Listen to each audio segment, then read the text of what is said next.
Welcome. Hi there. So it's Valentine's Day, and here it's really cold and rainy and icy. It's just disgusting. It's a perfect day to stay at home with your loved one because it's Valentine's Day, and we really do want to honor our loved ones. And I'm wearing red because it's Valentine's Day. I am going to talk about getting your loved ones organized. And if you live alone, well, then you don't need to listen to this. You are one of the lucky ones who doesn't have to negotiate with anybody else in their space. And I have to tell you, there is something beautiful about that. So this probably doesn't work for you. But if you are not alone and you're the majority of my clients who do live with other people, then you're always asking me, how do I get the others organized?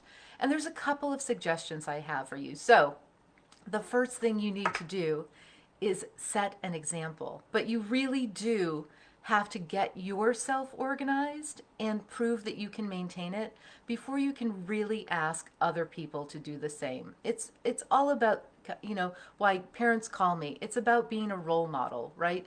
So let's say that it's your spouse or partner who is driving you crazy because of their messes.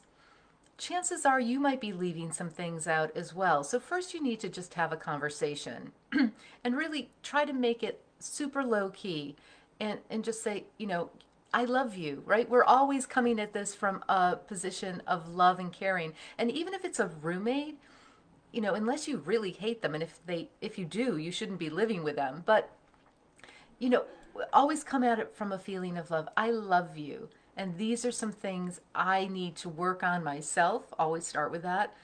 And then they're often like, oh, is there something I can do? Well, as a matter of fact, yes. So I'll give an example.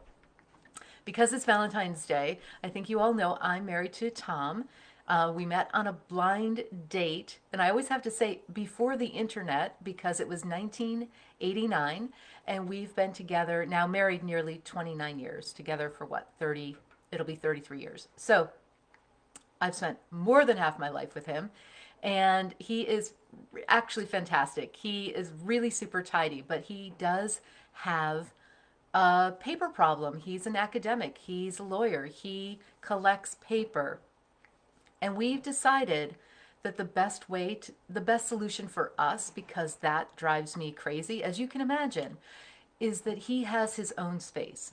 So if this is something that you can do in your home, I really, really encourage you to just let go. Same thing with my daughter while she was growing up. I called it the floordrobe, not the wardrobe, because all of her clothes were on the floor. But she had a door to her bedroom, and I was able to shut the door and leave it for her to deal with. My only suggestion or expectation was that if the cleaning service was coming, that she had to get everything off the floor so that they could vacuum. And that was fantastic because the cleaning service found her brace, her retainer, I mean, all kinds of things. Anyways, so my first suggestion with organizing others is get yourself organized and prove that you can do it and maintain it, because that way they will respect you, and also it shows that it can be done. My second suggestion is to try to give them their own space where they can be as messy as they want. Now, I realize I have a great young couple live in a super tiny condo in DC, and they are both living at home, working at home, exercising at home. They are doing everything. There is no place other than the bathroom. And of course, that's still a shared space. So their agreement is their own closets are their own. And there's a sliding door so that they don't have to look. And so the husband actually set up, because he didn't have a lot of clothes, kind of set up a vanity, where he could just put all of his junk. And she knows that if she sees things around the apartment, she can put them there. Well, they grew out of that, right? Because he's at home all day long. So we had a little chat, and the solution they came up with was a ottoman with a hinged lid. And so now anytime she sees something of his that is misplaced, that drives her crazy, as long as it's not food, she just opens the lid to this ottoman and puts it in. He knows where he can find his stuff, And they've come up with this solution. And I think it's actually a really good solution because it honors her need for clear surfaces, and it honors his need that his stuff isn't going to get thrown out or misplaced. So that was a good compromise I felt that they came up with. Um, so see how you can set an example, explain what you need, and set clear expectations for what you need in shared spaces. If it's not a shared space, I'm really going to encourage you just to let go. I have another client she has a woodworking area in the basement, and when she's working on a project, things are everywhere. And her husband knows, and she knows that he can just bring, things that are clamped and glued together back into that space and shut the door. So that's one good solution. Now, I know it's not just our spouses or roommates or partners that are leaving messes everywhere. It's often children. Okay, again, if you don't have kids, then you don't need to listen any longer. But if you are like many of my clients with not one, but multiple children, this is something that wears on you. My first suggestion is going to be, and if you have any comments, let me know. My first suggestion is going to be to reduce. The less your children have to manage, the easier it is to manage. So this is when you get really clear about what their favorite toys are, how many craft supplies you need on hand. And I know that a lot of us are living at home and we really do feel that we need to have a little extra. But the less you have to manage, the easier it is to keep it tidy. And this is the same thing with our children and our clothing and all of the possessions that we have. So I'm going to encourage you to reduce if possible, or if not, to rotate. So a great example is I have a client who has kind of one of those classic IKEA Calyx units. I think it has 8 units. And we discovered that 2 men's shoe boxes, which I use all the time for kids' toys, fit in each cube. And I think she has a couple of tall, deep sweater boxes. So there's probably, let's say, 22 different varieties of toys for her 2 young boys. So a lot of it's cars and trucks. The things that are kind of larger, we just set on top of that Calyx unit. But everything has to fit within those parameters. Now, that's not all of the toys they have, so she rotates out. So she'll leave the Legos one week, and the next week she'll bring in Lincoln Logs. For her kids, it's like it's all brand new, and it's very well defined. Now, it does take some management, but the other thing that I love about this woman is that she has clear expectations with her children. And I think this is really important. If they go to school and they're playing with a toy or a manipulative, the expectation is that when it's time to move on to the next class or the next project, if it's preschool, that will get cleared up. Why don't we have these same expectations in our homes? And I know it's hard to roll back if your kids are older, but have a little conversation with them. Explain that it's really important to you. And of course, you get a lot more behavioral change with positive reinforcement. So just like we are with toddlers, even with our spouses, if you catch them doing something good, say so. Everybody wants to be appreciated. I come downstairs every morning and the kitchen is spotless. My husband does it all after I go to sleep. And it's like a gift to me every morning. And I always say, thank you, sweetheart. I really appreciate coming down and seeing this gorgeous kitchen. All the dishes are in the dishwasher clean and ready to go. The coffee's made. Every day I thank him for it. So really, truly appreciate when people do what you want them to do, and set clear expectations.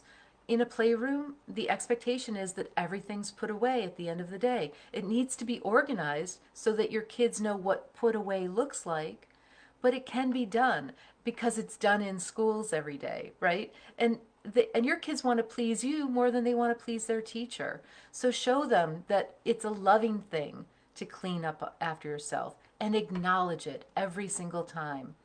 So I know this is kind of off our normal topic of kind of concrete organizing. It's more of a behavioral concept of organizing others.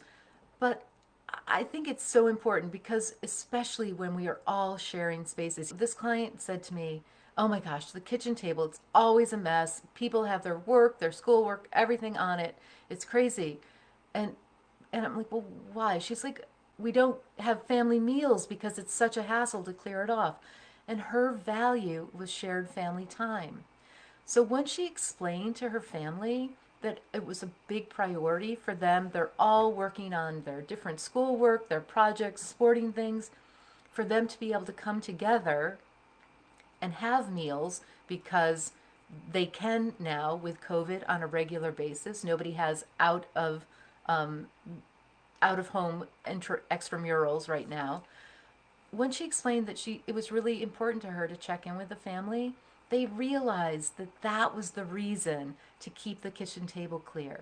And they all bought into it, and they're doing it. They've been doing it since really the beginning of this year when when she explained how important it was. So if they have to bring their laptop or a craft project to the table, they know that by dinner time they need to clear it off. And so that's a really great example of everybody sharing the same value and honoring it and buying into it. So I hope that this was a little bit of a, I don't want to spend too much time, but just how to help you get the others organized. And, there's always, so one more tip. When I was in college, and if you went to college with me and you're on this live or you see this will make you laugh. I lived with 5 other girls in a campus apartment, and we did a rotating cleaning thing. And so, because I'm a little organized, I always did my cleaning job. Of course, we didn't have a dishwasher. This was back in the 80s. We had a dish drainer. And so what I did was I put a $5 bill under the dish drainer because I thought anybody who actually picks up the washes the dishes, picks up the dish drainer, clears the entire counter, they'll get that $5 bill. And I think I might have written on it, "Thank you for cleaning," or something like that.